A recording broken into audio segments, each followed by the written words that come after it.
อยๆนะครับลำดับต่อไปจากนี้ครับเทพเจ้าปู่ย่าเจ้าสายเจ้ามดเจ้าเมงนะครับเดินทุกขันทุกโดดทุกพระองค์นะครับวันนี้จะได้เข้านะครับเข้ากินน้ำเนาะ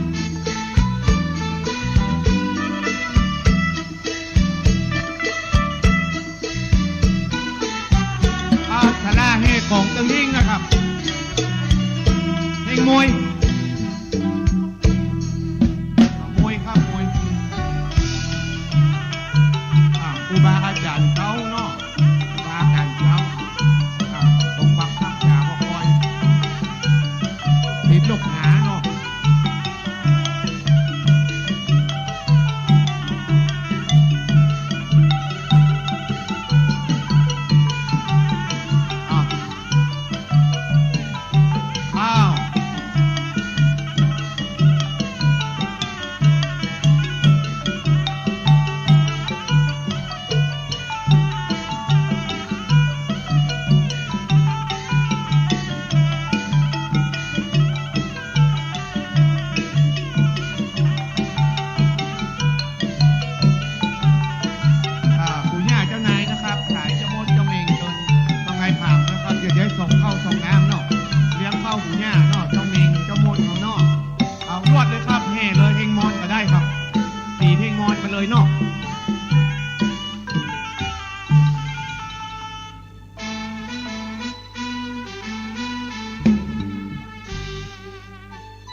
ก็ขอ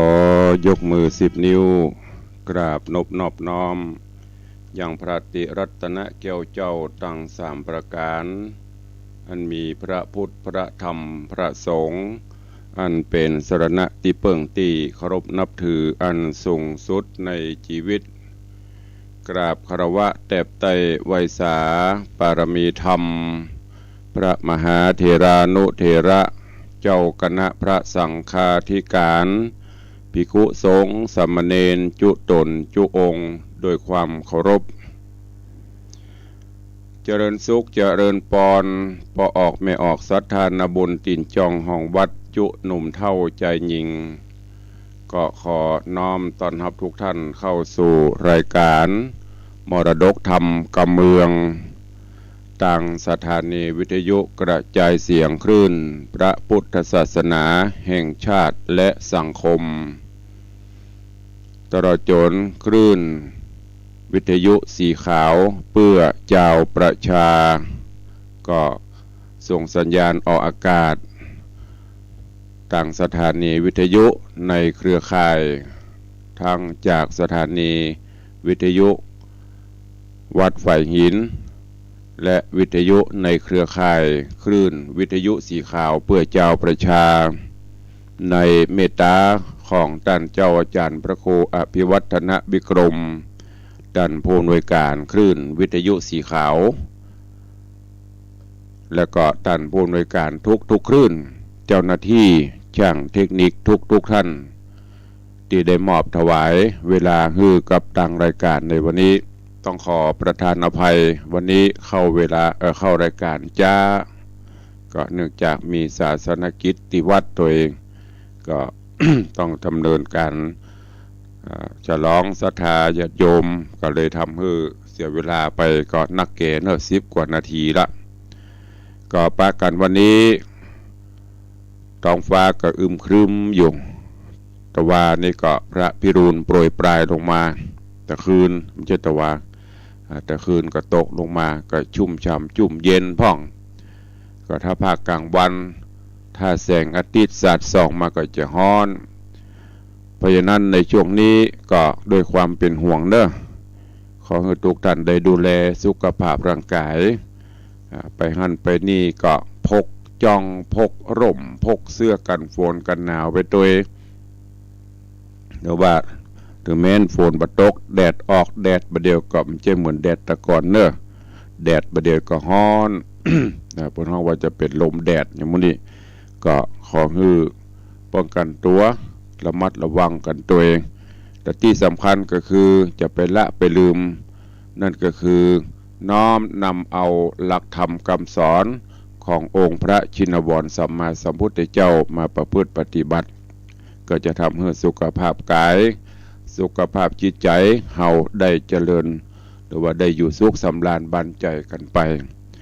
วันนี้ก็ก่อนที่จะได้ประชาสัมพันธ์ข่าวสารได้ได้ก็เชิญชวนญาติธรรมญาติโยมเฮาฟังน้ำฟังธรรมกันเสียก่อนเนาะตื่นเจ้ามาก็เอาสิ่งดีๆเสียก่อนแล้วก็เดี๋ยวท้ายรายการก็จะได้มามาจามาประตั้งอกตั้งใจฟังธรรมกันเสียก่อนณโอกาสบัดนี้สัมพุทธัสสะ สุตโสสา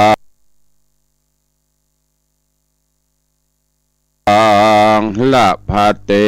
ปัญญันติสัทธโวฟังดูลาสัพพุริสะตั้งหลาย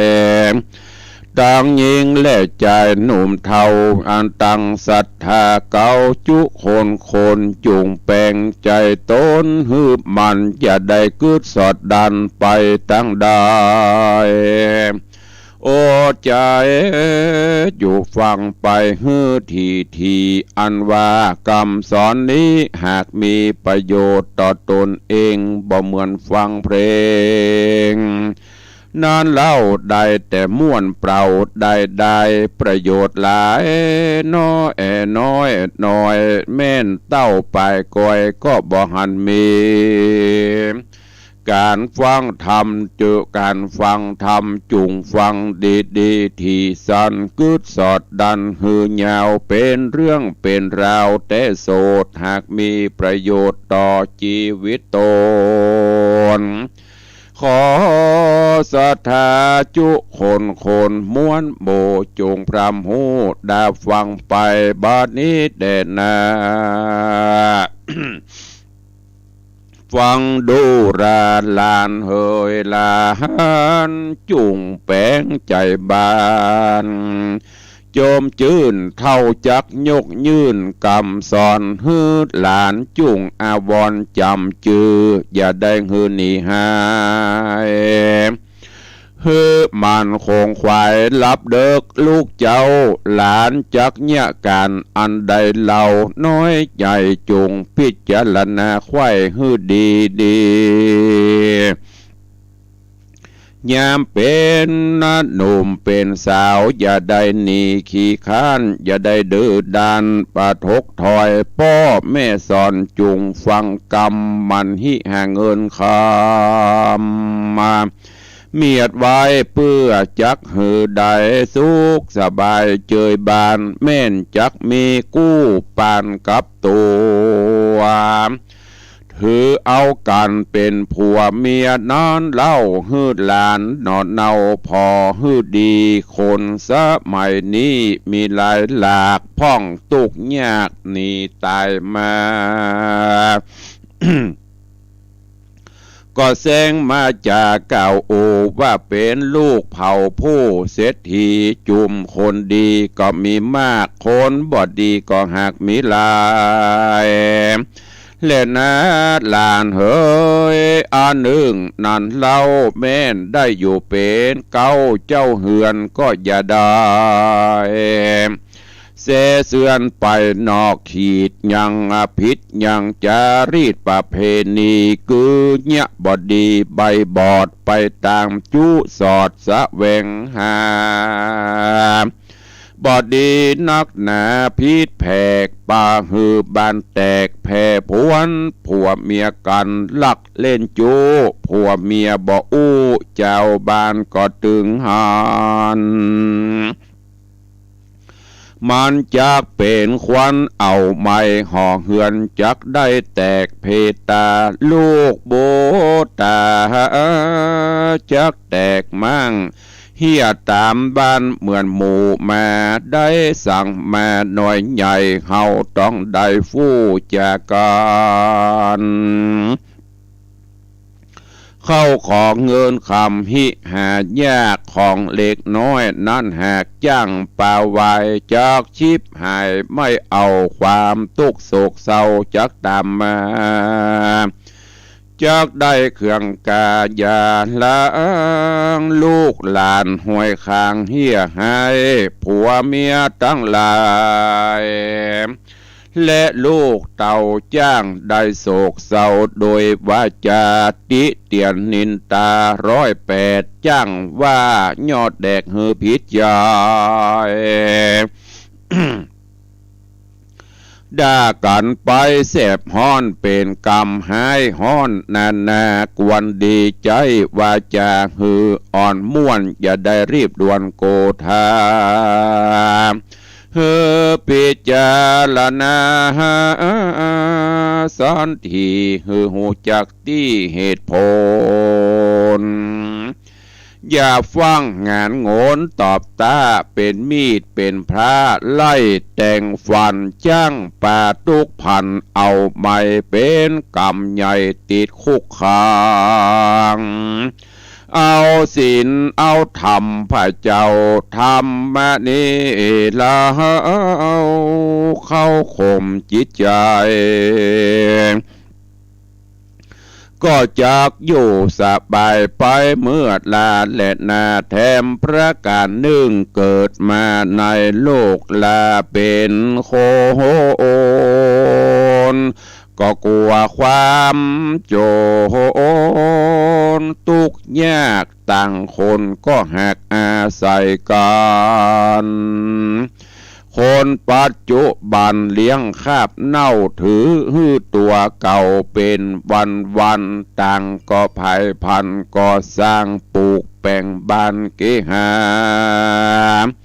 เพื่อการฤดูมาหนาวฮ้อนตั้งกู้ซ้อนแฝงไฟมีผัวเมียไว้เตรียมใจเพื่อเป็นสิริมงคลไปแน่บ่ฮือตกต่ำจ้าที่ลุนกำจูอุดหนุนบ่เดือดหอนกับกู้ซ้อนเตรียมคิงจากได้เปิ้งปิงเมื่อยามแก่ถ้าผัวหาบเหล้าก็ฮือมีเฮียก่อนดังกำโบราณตาอ่านสอนเป็นโอวาทกันผัวเป็นกระดาษก็ฮือเมียเป็นดินสอก็จะก็ยังจักปอเลี้ยงกันกลุ่มกันผัวกำเมียช่วยตุ้มก็จักอยู่กุ้มกันไปเหมือนนานการผัวไปทำงานนอกบ้านฮือเมียปลูกสั่งตั้งหลังมันการมันงานบอกขี้ค้านเมียอยู่บ้านมันปลูกมันฟังอันเป็นของกินปัจจุบัน คือมีพร้อมปลูกไว้ตามบ่อนในสวนอย่าหือแย่ขึ้นสอนมือตื้อจุ่งเพียวหือหมดสายหือปลูกจะไข่ขิงคาตั้งหัวละพาขมินตั้งกะถินคำไตตั้งหอมผาไฟพักจี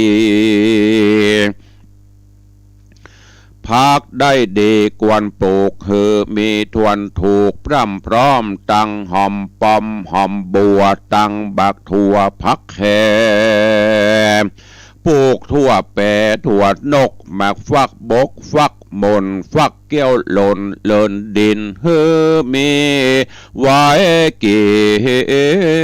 นพร้อมคาบตั้งพักกับลาบสับปะควายเฮือปลูกไว้จุอันบ่ฮือได้ภายพันไปขอไผ่กินยังมีใจยินเพื่อแผ่ไปถึงพ่อแม่และเอาอ่านเงินคำขาอันหามาได้ก็เก็บเอาไว้เป็นทุนจากกำนุนมูลบังอยู่ต่างได้นั่งเตตานได้สุขเจยบานไปนาจะและนาแถมในอย่านึ่งอย่าอยู่บ้านได้ฮือคงควายพออย่างหัวบ้านตี้ในลูครำพันฮือแปงบ้านเฮือนตงแวงฮือมันพอหลังคาจอบอดีบอกงามโปนโตกจำจากหัวย้อยฮือมันพอคอยยำแยงยังผัวมีกู้ยังผัวกู้แปลงฮักขินอย่าดูหมิ่นประมาทหือน้อมบาดคบยาม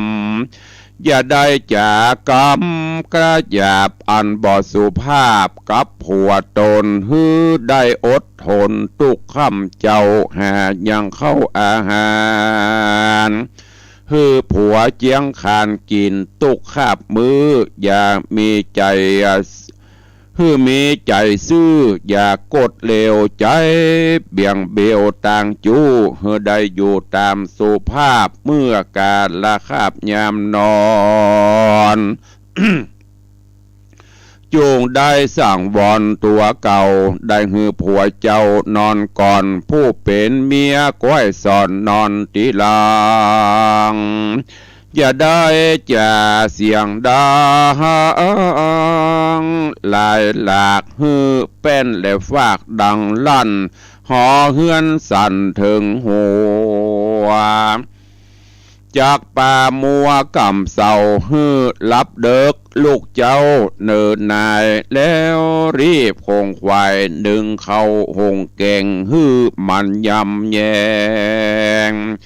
ยาอามยาอ่างยาอ้ายฮื้อก้อยโคตรคายย่อยองอย่าฮื้อมีเสียงลั่นต้องเดืองนานเอามีดและมวยฟันทะถากยังเสี้ยนหลวดดังกกกกากกากดังไฟจักเป็นเสนียดจังไรฮิบ่แม่กาบ่คืนอย่าฮือมีใจจื้อฮิบ่แม่กาบ่คืนฮือมีใจจื้นในการทำบุญฮือได้มีใจนู้นใส่บาตรอย่างผู้มีศีลสะอาดคือภิกขุและสามเณรจักเป็นที่จุ่มเย็นกับบ้านอย่าได้เกลียดข้านกิจการนานาเอาลูกน้อยมาเป็นที่อ้างหือได้พักย่างยังการงานจับล้างคนเอ็นยานขี้ค้านอยู่กับบ้านก่อนนอนหลับเมื่อวันบ่พายพันจักกึดจักสั่งฮือชีวิตได้กว้างยาวไปอยู่บ่เนี้ยการใดสั่งสักสิ่งบ่น้อมใจลิงคัดสีเวียกการมีปล่อยละไว้แล้วก็แอวบันไตบ้านเนือวันตกเจือวันออกบ่หูจากปีกปอกเกงหาลางคนนั้นนามักแต่งตัวผมบนหัวใสส่องผิวพันป่องดูงามลำคอตามตกป้องพอในห้องเหมือนแห่งโนบ่อนและดูเพียวกวาดเสือและสาดเหี้ยฟุ้งเสื้อผ้าอันนุ่งห้อยไว้ตามฟ้าอยากเยื่อใหญ่หนาควักไข่แมงวันไตหยาหยาบมีกลิ่นเสียเหม็นสาบเลือลายปูนดีอายเปื้อนเจ้าบานย้อนมันเป็นคนขี้คร้านเอียวยาวบ่มีใจเศร้าขยันมันดังกำปากมันนั้นเหมือนผีสอนการเติงคาบยามต่อยามตอนบอกขาดล้นเข้ากาดแปะเปิ้นกินเป็นนี่เป็นศีลย้อนต้องใส่บ่หิหอมไว้เงินคำยังแน่นาเป็นคนขี้ข้านนอนอยู่กับบ้านได้เฮได้เอาลูกยิงใจมาแอมคางมีเลือกส่วนบอกกว้างน้อยหน่อยปล่อยว่าปล่อยว่างเปล่าบ่ปลูกฟังอันใดเล่าสักอันเจ้าว่าปล่อยแง่มานผากควายขึ้นเต็มลายปอท่วมหัวบ่ปัดบ่ปัวเอาสั่งมาปลูกเมาแต่ลูกมาแอมคางจักกล่าวอ้างว่าบ่ได้เนี่ยการได้เอาลูกเตรียมใจมากล่อมแม่มันก็ลวดอ้อมล้อมรับตัวไปจะแลนาแถมในยาหนึ่งนั่นอย่ามีใจผ่องแผ้วเล่นยังมาเกี่ยวไฮโลเล่นถั่วโปเล่นพายสลากินรวบลายหวยเบอร์มันมีแต่เสียงแต่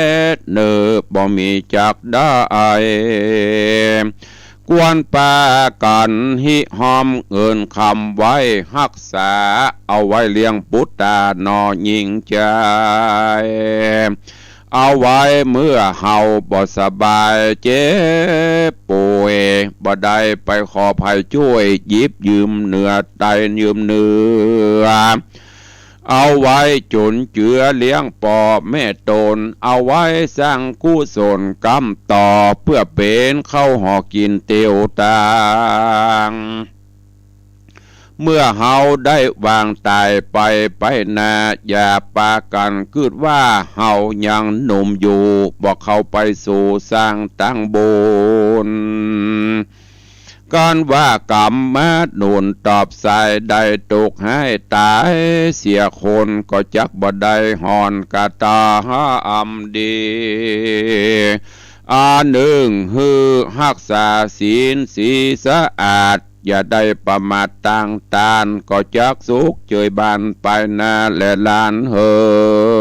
ยนิธิตังขีญาอันเกไขกล่าวยังคำสอนบะเก่าชื่อว่าธรรมเท่าสอนหลานก็บังโกมสมเรศสะเด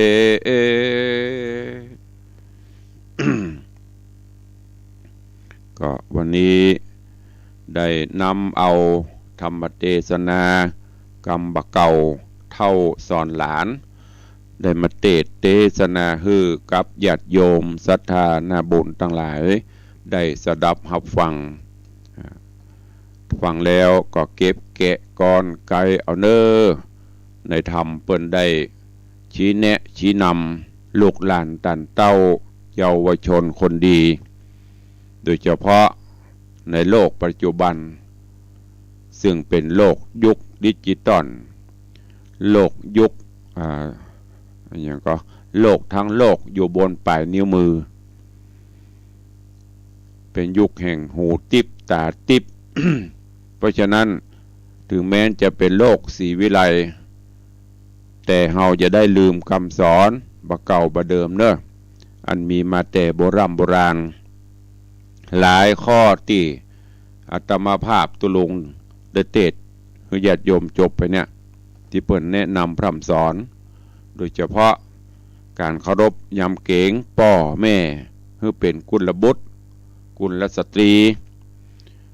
คือมีความเคารพยำเกรงผู้เฒ่าผู้แก่ง่ายๆก็คือมีกิริยามารยาทเรียบร้อยเคารพนบปูจาผู้มีอาวุโสเมื่อก่อนเพิ่นจะสอนตั้งแต่การการจาการเตียวนี่อย่างพาไปอยู่วัดนี่ครูบาอาจารย์ก้าวแรกที่เขาอยู่วัดเนี่ยเพิ่นจะสอนตั้งแต่การประเคนหรือว่าการเกณฑ์ขันตกขันดอกการกราบอันดับแรกไปวัดนี่สมัยที่อาตมาเป็นขโยมเนี่ยเข้าวัดวันแรกนี่เพิ่นจะสอนหมู่นี้ไปเอาจอกอีเกอร์จอกอลูมิเนียมนะคนแต่ก่อนเขาจอกอีเกอร์เอามาตุเจ้าตุลุงเพิ่นจะสอนตั้งแต่ประเคนยกขึ้นจะได้เข้าใกล้หมอกใดตั้งแต่การเตียวหมู่นี้การกราบเบญจังขะประดิษฐ์หรือเบญจังปัญจะเบญจะหมู่เนี่ยศอกตึงสองเข่าตึงสองหน้าผากหนึ่งรวมเป็นห้าปนห้องเบญจังจำมาเต้าบะเดียวกราบก็ต้องให้มันถูกต้องไม่ใช่กราบเหมือนจะกราบไม่ใช่กราบเหมือนจะกิ้งขยกแล้วก็ตั้งตะกอนเพิ่นก็จะสอนตั้งแต่การเตียวหมู่นี้แล้วก็กำลังไม่ยิงลูกไม่ยิงนี่เปิ้นก็อีพ่ออีแม่เปิ้นจะสอนตั้งแต่ลูกเจ้าอย่างได้ทำเปิ้นบอกตะเกียคือรับเด็กลูกเจ้าบัดนี้รับเด็กลูกขวาย เมื่อคืนเปิ้นรับเปิ้นนอนบ่รับบ่นอนขุดหยัดเล่นกับเกมเล่นกับแชทกับไลน์ อันนี้มันได้ว่ากังตังนอกตึงตังนอกตึงตังในเหมือนกันหมดประเดียวเล่นบ่ว่าบ่ได้ห้ามแต่อย่าลืมหน้าที่กิจการงานของตัวเก่าแต่ก่อนนี้อีแม่ลูกอีพี่ลูกสาวจะต้องลุกไปไหนลุกไปช่วยแม่ในครัวในเตาไฟเพิ่นจะสอนหมดตั้งแต่วิธีการดังไฟเอาอย่างใส่ก่อนเอาไม้อย่างใส่จะได้ตั้งหม้อนึ่งใส่น้ำหม้อนึ่งหม้อใดเข้าจะสุกเตี๋ยวหม้อนึ่งละอ่อนเดี๋ยวไปถามมันก็เตี๋ยวหม้อนึ่ง มีอย่างฝรั่งน่ะโอ้ฉันมาเมืองไทยนานแล้วเปิ้นดังผิดตุลุงทองปนเตศอันเคยกินเตี๋ยวหม้อนึ่งก็โอ้อร่อยดี เตี๋ยวหม้อนึ่งมันก็จะกินทั้งที่บ่รู้จัก การมันเปลี่ยนไปลุกมาปุ๊บปุ่นหล่นไปกูกาดล่มหล่นไปไอ้ห้างเซเว่นง่ายมันง่ายแต่ถ้าเป็นโลกมหาเศรษฐีนี่ก็ว่ากันแต่ถ้าเขามีสตางค์บะเก็บบะหอมลอมริบเท่าแก่มาเจ้าอย่างมากินท่านทั้งหลายขออนุญาตลองไปเปรียบลองไปดูเถอะพี่น้องไตหรือที่เฮาห้องปนไตใหญ่นะโอ้อูถึงความประหยัดมัธยัติขยันขันแข็งนี่เปิ้นสุดยอดเนอะเฮาจังว่าเปิ้นพอมุดไตเขานำมาเก็บพักเก็บอันนั้นแหละคือเปิ้นเสาะว่าหากินของเปิ้นก็กินพักกินไม้เปิ้นบรรยากาศวัดนี่ตุลงไปพออันนี้แกงหยังแกงหน่อไม้ส้มเจ้าเฮาก็ไปพอกไว้แล้วหน่อไม้ส้มมันจะสดอย่ามันจะมักเป็นผ้าเป็นฟานเป็นชิ้นเป็นอย่างดีของเปิ้นนี่เป็นเส้นอย่างเส้นบะหมี่นี่ลูกเขาก็ไปพอมันเป็นจะได้นี่อันนอเปิ้นเอาดองเสร็จแล้วเปิ้นเอาไปตากถ้านอมอาหารตากเสร็จแล้วเปิ้นจะกินเปิ้นถือเอามาแกงแล้วเป็นคนไทยเขามันจะกินละอ่อนเขามันจะกินวะเปิ้นแกงถ้วยเดียวเวทตะลุ่มเหมือนอย่างเมื่อ30-40 ปีแต่ก่อนน้อยปล่อยแม่เขาเหยก๋วยเตี๋ยวหรือเกาเหลาถ้วยแต่ก่อนมันแต่ละ3 บาท2 บาท5 บาทเกาเหลาถ้วยกินได้ถึงครอบครัวประเดี๋ยวนี้ปดโทไม่ใช่เข้าใช่ขนมบดาในกำเป็น50 กำเป็น100ป่ะทั้งที่ตัวเก่าหิหายังได้เตื้ออันนี้ฝาก ฝากไว้กับลูกกับหลานเด้อจะไปประมาทยามพ่อแม่มีกินปีนขวางโบขวางบะยามพ่อแม่ตายละเป็นบ่หอยน้อยใจกรรมโบราณเพิ่นถึงว่าไว้หรอพี่พ่อยแม่ไม่ได้กินเกิงขวางเกิงมีขอยอมเปิ้นมีล่ะจะไปขอไผเปิ่งปีเจ็บต้องเปิ่งน้องเจ็บใจเปิ่งตัวเก่านั่นเด้ออันนี้เป็นธรรมที่มีประโยชน์นะเอามาสอนเอามาเทศให้ฟังอีป่อยแม่จะว่าโอ้ตุหลงใครเฮือนละอ่อนเขาได้ยินนะก็เพื่ออีป่อยแม่ก็ไปสอนอันสอนนี่สอนตึกประเดี๋ยวนะเข้าหูซ้ายออกหูขวาเหียไปหั่นไปนี่จารีดฮีดห้อยประเพณีก็บ่ใครโจรใจประเดี๋ยว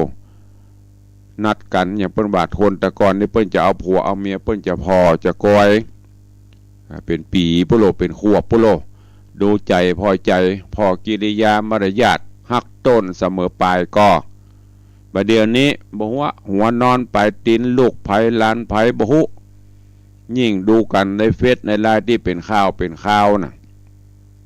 นัดพบกันต่ำปั๊มน้ำมันพ่องต่ำกาดต่ำลีพ่องโอ้ถลำตัวไปเสียตัวมาคืดมาลูนโอ้เก้ไข่ยังบัตันละอันเนี้ยต้องอยู่ตามจารีตฮีดห้อยประเพณีเข้าตามตรอกออกตามประตูแล้วเฮาจะบ่เสียใจกันการอู้กันจาจะไปติไปชินนินตาเปิ้นจะไปประมาทดูแขวนเปิ้นอู้ง่ายๆก็คือมีศีลมีธรรมนั่นน่ะกำกับตนกำกับตัวเฮามันหิมันหาเสาะแสวงหาไปวันหนึ่งเฮาก็จะประสบกับความสุขวันหนึ่งเฮาก็จะมีความสุขกายสุขใจผัวเมียก็มีความเคารพนอบนบกันอย่างได้ทำบนบทตะเกียแม่ยิงก็เพราะเขาเป็นกุลสตรีรับก่อนผัวรับลูนผัวและลุกก่อนผัวก็หมายถึงก่อนจะรับจะนอนเนี่ยเขาเป็นแม่ยิงแม่บ้านเพราะแม่บ้านก็จะต้องไปตรวจตราดูหม้อนึ่งให้เข้าเตาฟืนเตาไฟประเด็นนี้มันค่อยมีละมันเป็นเตาแก๊สปิดหรือยังหน้าต่างประตูปลั๊กไฟยังไม่ถอดหมดหรือยังแล้วก็ค่อยเข้านอนในธรรมไปอย่าบอกก่อนจะนอนคือเอาผมไปเจ็ดตีนผัวแล้วก็นอนเนี่ยประเด็นนี้มันต้องถึงขั้นนั้นน่ะพอตีนปัดคอต่อข้อสปะมีหันในเฟซในไลน์น่ะแต่ก่อนนี้เพิ่นจะใส่ผมงอกอีแม่จะใส่ผมงอกให้อีป่อเนี่ยท่านเตี้ยอีป่อเพิ่นจะบอกหรอแม่มันโอ้คันหัวเฮ้ยเขาใส่ผมงอกคล้ายๆกับหม้อเพิ่นจะยกมือไหว้สุมาเดินเนื้อป่อมันเนอะแต่ก็เอาผ้าเอาอย่างมาโปกส สุมาเตอร์ปกแข้งปกขาปกผ้าถุงเพื่อจะนอนไซพอเปิ้นมีความสุขแต่ก่อนนะพ่อมันแม่มันประเด็นนี้ปดต่อเป็นคิงเป็นแฮเป็นบอกเป็นก้างบักเคารพนับถือกันแม้แต่อย่างที่ลุงเคยบอกคนแต่ก่อนอีป่อเจนเมแต่ก่อนเครื่องซักผ้าบ่มีฮิตาชิตาเชะยังมีซักมือซักสบู่ลายเนี่ยเปิ้นหูเตือนนะแม้แต่ผ้าปูนอนเปิ้นกับหมาเอาบัดตอมแตบนอนเดียวหูเจ้าบัดตอมแตบนะเอากระดุมหรือบัดตอมหรืออะไรอย่างสักอย่างนี่หรือฝ้ายหรือได้เปิ้นจะมาหมายไว้คือยิบติดหัวอันนี้ตั้งหัวอันนี้ตั้งตีนเนี่ยเปิ้นพิถีพิถันนะไม่ใช่ไปเลยไม่ใช่ปิ้นหัวเป็นตีนปิ้นตีนเป็นหัวสลีที่นอนเวลาเปิ้นนี้ประกาศหมายไว้เพราะการลืมเวลาไปตากกลัวมันซับตีนเป็นหัวซับหัวเป็นตีนแม้แต่ผ้าของป้อจายเนี่ยเปิ้นก็เอามีเปิ้นห้องเปหรือกะละมังเนี่ยเปิ้นเอาไว้เหี่ยใบหนึ่งไว้ซักผ้าเป็นเสื้อเป็นผ้าของป้อจายบัดเดี๋ยวนี้เขาก็มาว่าด้วยนะอันนี้อุปเปรียบเทียบความเคารพนับถือสมัยก่อนกับบัดเดี๋ยวนี้มันหมวดมาดเม็ดตั้งแต่ตีนแผ่วหัวพุ่นน่ะจงใส่เครื่องกดมันสบายเนี่ยก็เลยทำขี้คานบะปลูกบะฟังไปเนี้ยก็เด็กก็โล่นเข้ากาดก็เด็กก็คอของเปิ้นเพราะนั้นก็ที่ไหนตีมีตางมีอย่างพอจะปลูกจะฝังได้ก็ดีเนอะปลูกไปหันนะแล้วก็ปฏิบัติปัดปัวเป็นผัวเป็นเมียกันก็คือความเคารพยำเกรงเคารพนับถือกันเนอะดูแลกันไปเอาศีลเอาธรรมมาใส่จิตใส่ใจประพฤติปฏิบัติไปก็จะทำให้ครอบครัวเขามีความสุขจึงขอฝากฝังกับปออกไม่ออกศรัทธานาบุญเฮาในเจ้าวันนี้เนอะได้นำไปคิดพิจารณาและโดยเฉพาะฝากถึงลูกถึงหลานที่ฟังตัวเองก็วันนี้ก่อนที่จะได้ไปอู้จ๋าแจ้งข่าวประชาสัมพันธ์ต่างๆนั่นก็ขออนุญาตตักตายพี่น้องญาติโยมเนอะต่างเฟซต่างหน้าจอสถานีมรดกธรรมวันนี้ที่เข้ามากันหลวงหลาย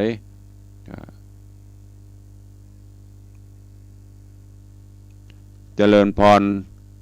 คุณโยมสลินทิพย์บุญเลิศเนอะน้อมกราบไหว้สาธุเจ้าเจริญพรพินันจรันปิยะจันโดยซิวเนอะเจริญพรยายเพลินเปื้อนเกษตรน้อมกราบถวายการต้อนรับหลวงพ่อธรรมพระครูสถิตเจติยรักษ์เนอะวัดเจดีย์แม่ครัวเจริญพรคุณโยมชนจันทร์สอนคำโยมอัญชลีคำกิติ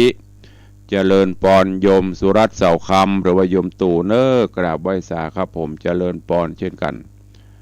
เจริญพรคุณโยมสังวานจันแก่นตัวมันนิ้วพอไก่เจริญพรแม่เลี้ยงทัดพิชาสุสิงคำเจริญพรโยมปเลี้ยงธนวัฒน์สุสิงคำเนอเจริญพรโยมปีจัญญาฟองซักเจริญไหว้สาหลวงพ่อตุลุงปะเงะนี่ก็มีไฟแฮมเจริญพรโยมแม่สีนวลโยมแม่นวลศิริหินเขียวแล้วก็มีแม่เว้นน้องแฮกเกอร์เจริญพรโยมแม่จันดีวิสุทธินันท์อันนี้อย่างพิมพ์เลขสูตรมาเป็นเปอะลงใต้ด้วยเก้ากันเจริญพรโยมจันชายแป้งหลวงเจริญพรโยมบาลีอินทกูล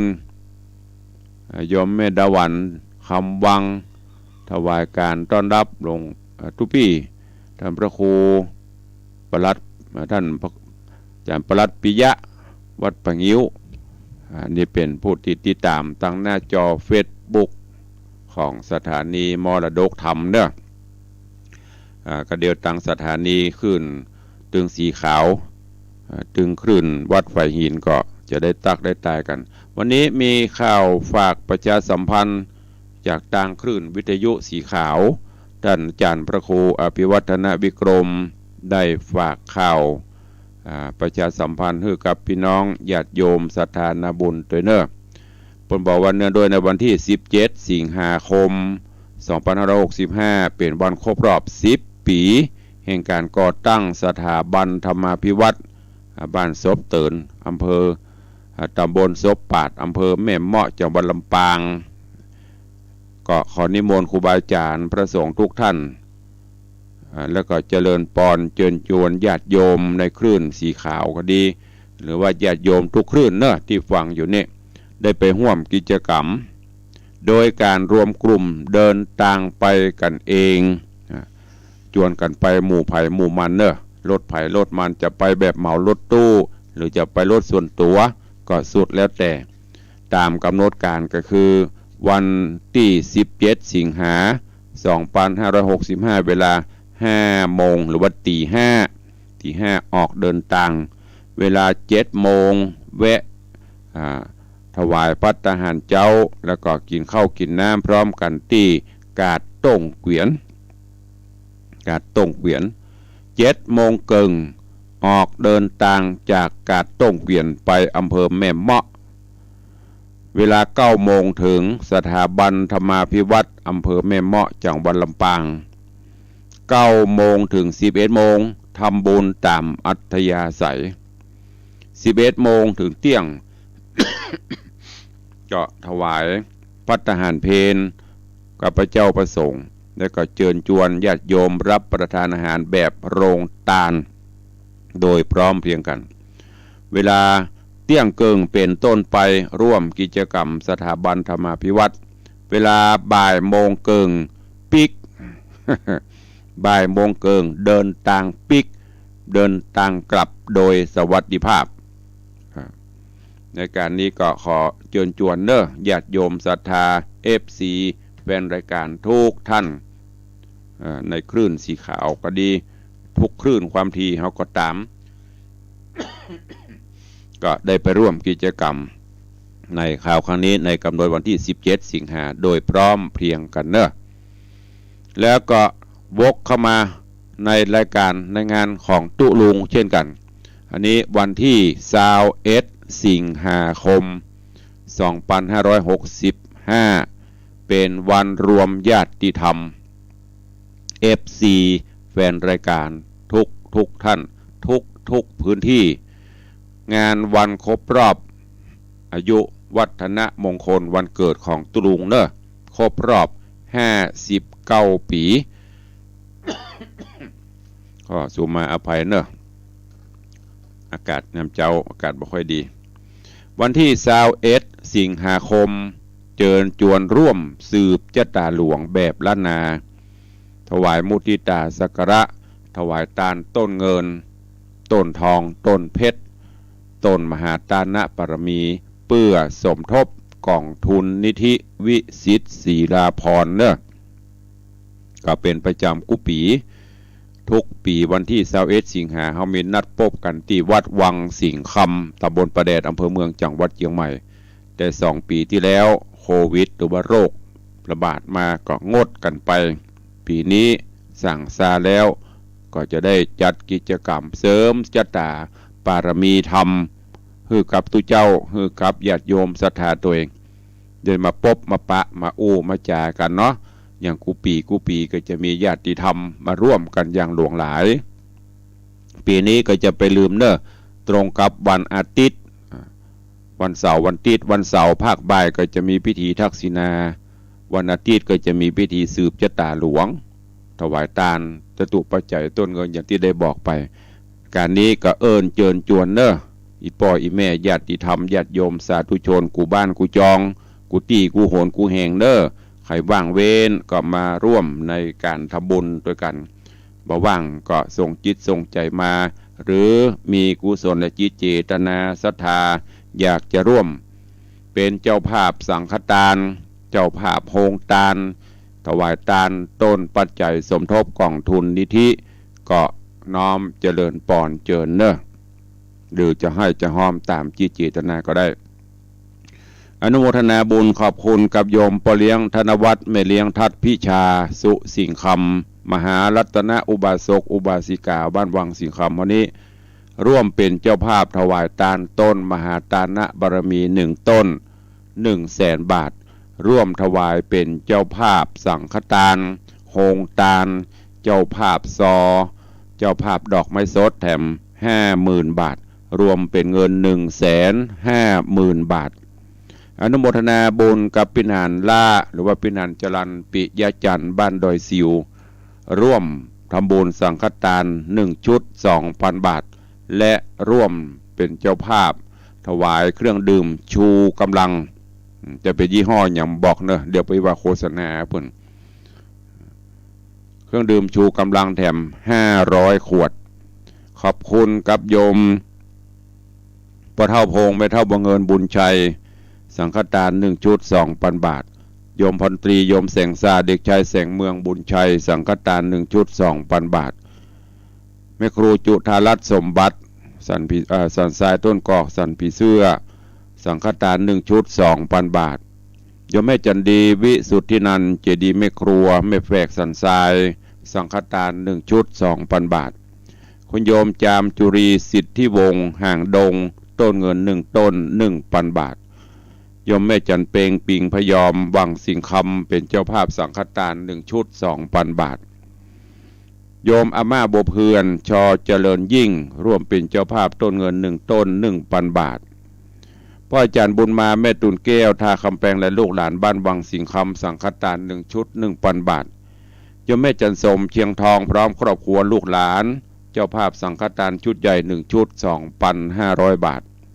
โยมแม่อุดคิดชัยพร้อมลูกหลานบ้านกอกมนดอยสะเก็ดต้นเงิน1 ต้น 1,000 บาทโยมแม่อุ้ยมอนแก้วดีเกษมดอยสะเก็ดเชิงดอยสะเก็ดร่วมเป็นเจ้าภาพถวายทานต้นเงินและร่วมทำบุญมุทิตาเป็นเงิน 1,500 บาทโยมแม่บัวผายมโนวงศ์ร่วมทำบุญ100 บาทพ่อสมนึกแม่อำพันธ์แหนฟ้างามบ้านก่อเสลียมบวกกลางร่วมทำบุญ300 บาทแม่สีนวลชัยทองคำต้าไม่อีร่วมทำบุญต้นเงิน1 ต้น 1,000 บาทโยมแม่สมพรภัควิวัฒน์บ้านขวัญเวียงร่วมทำบุญต้นเงิน1 ต้น 1,000 บาทลานนพกฤษการพิมพ์บ้านดอนใจประแดดร่วมทำบุญต้นเงิน2 ต้น 2,000 บาทแม่เรือนมูลปิยจันทร์โดยซิวร่วมทำบุญ300โยมแม่นวลเมืองมูลบ้านหนองหลุมละปูนร่วมทำบุญ300โยมจันตาโยมย่งแม่ลิมร่วมทำบุญสังฆทาน1 ชุด 2,000 บาทโยมบุญมีโยมวัลภานารตะแม่อ่อนแม่ตะไคร้แม่อ่อน200 บาทแล้วก็โยมอดุลโยมเกศสุดาชยาแม่ตะไคร้แม่อ่อนร่วมทำบุญมา100 บาทขออนุโมทนาบุญขอบคุณด้วยเนอะท่านผู้ใดจะร่วมบุญกุศลโดยก็ตามจิตเจตนาศรัทธาเอาแล้วเนาะเหลือเวลาแถมน้อยเดียว2 นาทีประตันเพียงไหนนี่ใครจะอู้จะเอ่ยกับตุลุงเข้ามาเนอะ2 นาทีหรืออาจจะเผื่อเวลาบัดเจ็บเพียงหน่อยเข้ามาได้เนอะ0817836540แม่นางรัวเลยจะใจเวลาน้อยเป็นกำลังใจให้สาธุขอพระด้วยนะเจ้าสาธุอนุโมทนามาเดียวเข็มเดียวเวลาน้อยเอาสายต่อไปวันนี้มีคลื่นสีขาวตัวกำลังมี1 สายใครฟังอยู่ที่ไหนทางใดพ้องจะอู้จะเอ่ยจะจากับตุลุงเข้ามาได้เด้อ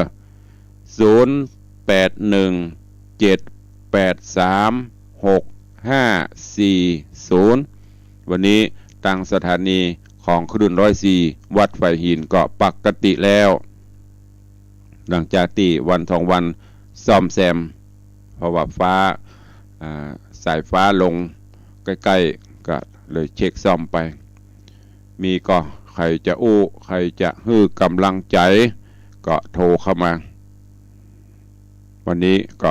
ปอกันนะกันเนาะคลื่นสีขาวเปิ้นก็ไปกันหมดหรอกพอของตุลุงยองของครูบาอาจารย์ตนอื่นโอ้โลอย่ามีก็คนโทรหา ของตุ้นลุงก็มีแหะมาได้จมูกเก้าเนี่ยจันคำแสงบุญเหียเนี่ยเอ้าว่าจะได้เจ้าจันคำถึงฟังเจ้าใครเขาได้ยินเสียงคนอื่นพระนะจันคำเหยของจันคำเนี่ยมาดึงป้อตึมได้ไปไหนหรอเอ้าเจริญปอนเจริญปอนเจริญปอน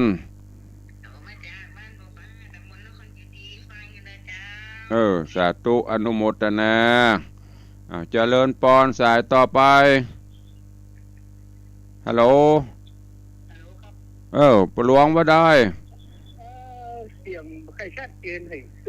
ผมกำลังได้ฟังพระเจ้าให้เขาเกี่ยวรบกวนให้มันก็เพิ่งกำลังเช็คแต่ว่าฟ้าผ่าส่วนในต้นไม้ในสวนสัตว์ใกล้ฮันกำลังเช็คกำลังเริ่มออกวันนี้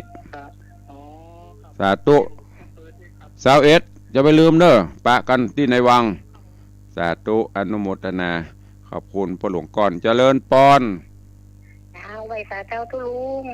จากที่ไหนนี่ฟังอยู่เนอจากแม่คือเจ้าเดชกิจสาธุอนุโมทนาเนอบุญแม่ครูเดือนทองนะเจ้าสาธุมีอีกไหมทดเวลาบาดเจ็บสักสายแต่ที่อื่นนี่คลื่นสีขาวบนคงจะตัดละเพราะ7 โมงตรงอันของ104อันนี้ยังทดเวลาได้นิ่วอยู่ มีแล้วเนาะมันตึงมีเตี้ยแฟนคลับตุลุงตึงบลายอย่างเปิ้นพออู้บ่ม่วนจ๋าบ่หวานอู้แบบโป่งเนี่ยบ่ม่วนมันจะบ่จ๋าบ่แจ๊ะบ่เจาะอู้บ่จังอู้ไปซื่อๆบางพ้องบางคนเปิ้นก็อาจจะโอ้ตุลุงอุ้มม่วนเอาละเวลาหมดเวลาล่ำลากันตีก่อนปะกันใหม่วันต่อไปเนอะอยู่ดีมีสุขเหมือนกันจุผู้จุคนจุตนจุองเนอะอายุวันโนสุขังปะลัง